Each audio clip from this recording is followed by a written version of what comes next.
Scan for Sovi and straight A's only. Let's go! Pyruvate dehydrogenase converts pyruvate into acetyl-CoA, but we need to find evidence of negative regulation. Let's solve this biology puzzle quickly by analyzing the reaction rates.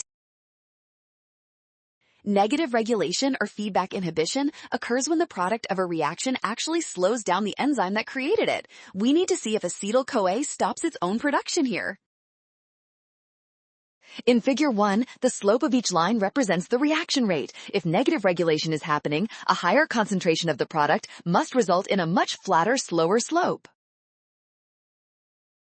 As acetyl-CoA accumulates and the y-axis increases, the rate of the reaction clearly drops. This direct relationship proves that the product inhibits the enzyme.